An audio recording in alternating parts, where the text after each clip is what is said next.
सभी साथियों को जय भीम। रानाडे, गांधी और जिन्ना, इस बुक में बाबा साहब ने रानाडे जी की जीवन चरित्र पर काफ़ी प्रकाश डाला है। आप लगातार पिछली कड़ियों से अगर जुड़े हुए हैं तो आप उनको देखकर जान सकते हैं किस प्रकार से उन्होंने वास्तव में एक समाज सुधार के लिए महान कार्य किया, अपने ही धर्म के, अपने ही समाज के लोगों से लड़कर कार्य किया और हिंदू धर्म में समाज सुधार के लिए वह एक पैगंबर की तरह बनकर भी आए। इतनी बड़ी उपमा दी और बाबा साहब ने महान व्यक्ति की श्रेणी में उनको रखा।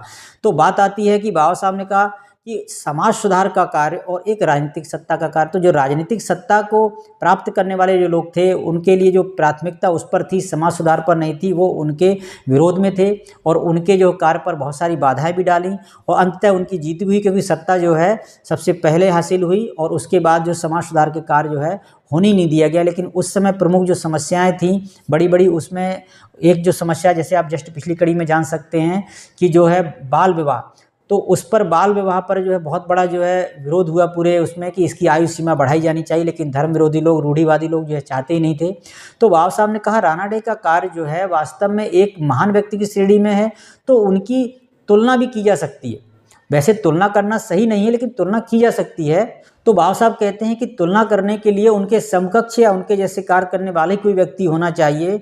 तो बाबा साहब ने किस महान व्यक्ति से तुलना की, तो आप जुड़े रहिए इस कड़ी से। अभी तक आपने चैनल को सब्सक्राइब नहीं किया, सब्सक्राइब कर लीजिए और लोगों तक शेयर जरूर कीजिए। तो बात शुरू करते हैं बाबा साहब के शब्दों में।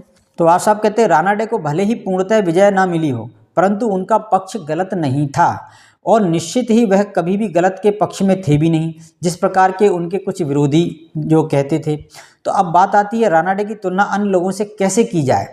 तुलनाएं सदैव अप्रिय होती हैं, साथ ही यह भी सच है कि तुलना से ही व्यक्ति प्रसिद्ध होता है।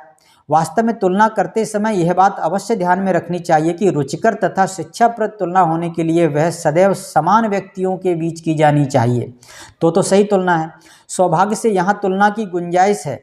रानाडे एक समाज सुधारक थे और एक समाज सुधारक होने के नाते उनकी तुलना किसी अन्य समाज सुधारक व्यक्ति से की जा सकती है।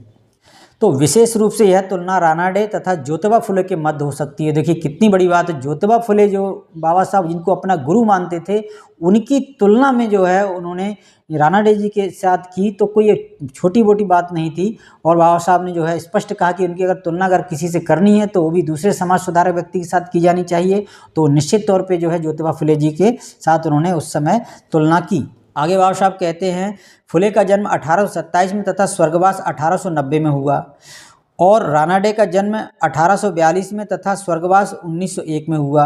इस प्रकार फुले तथा रानाडे समकालीन थे और दोनों श्रेष्ठ व प्रमुख समाज सुधारक थे। इसलिए अगर तुलना अगर कुछ करनी है तो इन दोनों में की जा सकती है। ये दोनों ने वास्तव में समाज सुधार के लिए जो है महान कार्य किया, महान व्यक्ति थे। तो आप जुड़ रहिए इन कड़ियों से।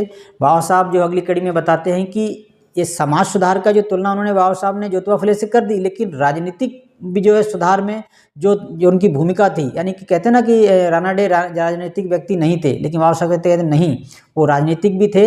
लेकिन राजनीतिक की बात आती है तो उनकी तुलना राजनीतिक व्यक्ति से की जा सकती है। तो किससे की जा सकती है तो आप अगली कड़ी में जानेंगे। तो जुड़े रहिए इन कड़ियों से। अभी तक आपने जो चैनल को सब्सक्राइब नहीं किया, सब्सक्राइब कर लीजिए। सभी साथियों को जय भीम।